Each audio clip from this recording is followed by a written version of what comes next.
अस्सलाम वालेकुम दोस्तों आज हम ये जानेंगे ज़कात किन रिश्तेदारों को दे सकते हैं। जब आप पर ज़कात फ़र्ज़ हो जाती है तो आप ज़कात की ही नीयत से अपने माल का 2.5% हिस्सा निकालते हैं और आप ढूंढने लगते हैं कि ये रकम किसको दी जाए, क्योंकि ज़कात को उस सही जगह पहुंचाना भी आपकी ज़िम्मेदारी है।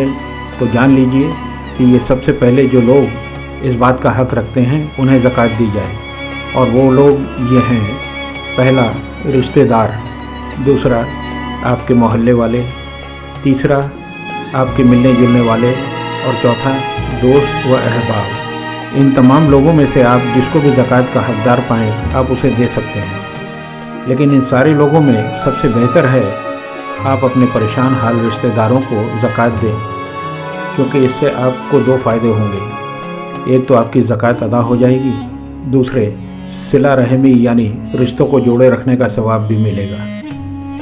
अब रह गई बात कि रिश्तेदारों में से ज़कात किन रिश्तेदारों को दी जाए और किन को ना दी जाए, क्योंकि तमाम रिश्तेदारों को ज़कात नहीं दी जा सकती।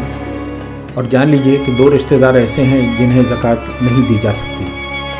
पहला, निकाह के रिश्ते, यानी शौहर बीवी को ज़कात नहीं दे सकता और बीवी शौहर को ज़कात नहीं दे सकती। दूसरा, पैदाइशी का रिश्ता, यानी जिनसे हम पैदा हुए हैं और हमसे जो पैदा हुए हैं उनको हम ज़कात नहीं दे सकते। जिनसे हम पैदा हैं का मतलब है कि जैसे माँ बाप, दादा दादी, नानी नाना, और इसी तरह से ऊपर चढ़ते चले जाओ तो परदादा, परदादी, परनानी, परनाना, इनको ज़कात हम नहीं दे सकते। और जो हमसे पैदा का मतलब है बेटा, बेटी, पोता, पोती, नवासा, नवासी, इनको ज़कात नहीं दे सकते।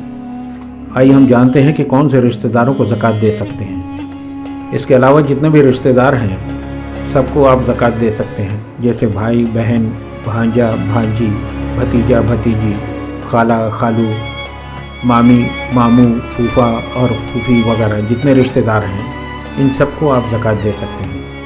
पैदाइश और निकाह के रिश्ते को ज़कात क्यों नहीं दे सकते ये भी जान लेते हैं, क्योंकि इसका फ़ायदा खुद आपको पहुंचता है।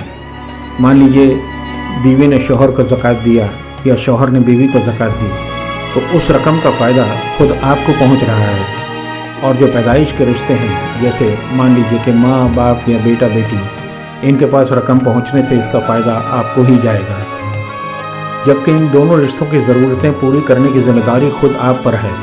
आप इनकी ज़िम्मेदारी खुद पूरी कीजिए और ज़कात उन लोगों को दीजिए जिनकी ज़िम्मेदारी आप पर नहीं है, और उनके पास ज़कात की रकम जाए तो जिनके पास जाने से उस रकम का फ़ायदा आपको ना हो। अल्लाह अमल की तौफ़ीक़ अता फ़रमाए।